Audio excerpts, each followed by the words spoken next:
Mirsa, kemacetan di kawasan wisata Sanur Denpasar dinilai semakin kompleks akibat tingginya beban lalu lintas yang tidak sebanding dengan kapasitas jalan.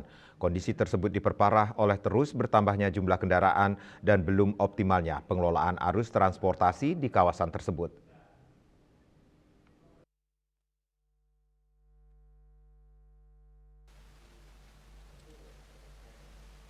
Pakar arsitektur Bali dan tata ruang Profesor Rumawan Salain menjelaskan bahwa titik kemacetan di kawasan Jalan Bypass Ngurah Rai mulai terjadi di kawasan Pelabuhan Sanur hingga memanjang ke arah selatan.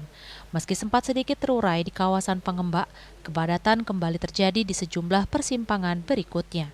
Menurutnya ruas jalan bypass Ngurah Rai yang terhubung dengan jalan tol Bali Mandara dan jalur menuju Padanggala mengalami pelimpahan beban lalu lintas. Arus kendaraan dari berbagai arah bertemu di kawasan tersebut sehingga menimbulkan antrian panjang, terutama pada jam berangkat kerja dan pulang kerja. Kepadatan juga terjadi di akses menuju jalan tol Bali Mandara pada sore hari sekitar pukul 16.00 hingga 18.00 WITA. Banyak pengendara memilih melewati jalan tol untuk menghindari kemacetan di Sanur, namun justru menyebabkan antrean kendaraan mengular hingga kawasan Puri Kesiman. Profesor Rumawan Salain menilai perencanaan transportasi harus didasarkan pada analisis pergerakan kendaraan dari dan menuju kawasan Denpasar, Sanur, Klungkung, dan Gianyar. Ada pelimpahan beban yang tidak sebanding dengan kemampuan jalur jalan yang ada, baik lebar maupun panjangnya, apalagi di beberapa titik jalan-jalan tersebut simpangannya juga cukup banyak, sehingga dengan demikian mengakibatkan mandeknya kendaraan-kendaraan itu juga membuat macet kepada yang berikutnya. Lihat saja dah di sepanjang traffic light di Hang Tuah itu kita lihat yang ke utara menuju ke penyeberangan, ke selatan menuju ke katakan Hyatt Icon dan lain-lainnya, kita lihat bahwa itu juga generate penambah beban transport. Itu adalah titik-titik fungsi keramaian baru. Jangan lupa bahwa mereka yang baru ini sekarang, seperti misalkan dulu belum ada penyeberangan seperti ini, kemacetan masih bisa dikatakan relatif tidak macet lah, lebih lancar. Sementara itu, pelaku pariwisata Ide Bagus Kiana menilai akar persoalan kemacetan di Bali tidak dapat dilepaskan dari terus meningkatnya jumlah kendaraan bermotor.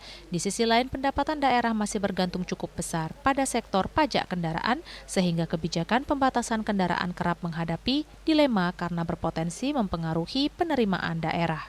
Sesungguhnya penyebab tidak bisa dilepaskan dari banyaknya volume kendaraan. Mengapa? Karena sampai saat ini sumber pendanaan itu hampir kita dapatkan cukup lumayan dari pajak kendaraan itu sendiri, BPKB, STNK. Nah, untuk itulah kalau ingin menurunkan kemacetan memang harus dikurangi volume mobil.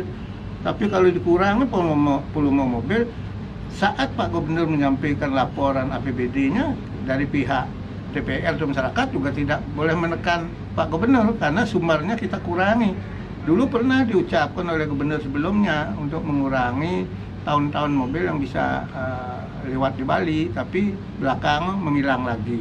Kuncinya karena meningkatnya volume mobil sebenarnya, bukan karena hanya rame saja. Itu bisa kita lihat waktu Galungan Kuningan, teman-teman kita pulang, nggak ada kemacetan, longgar.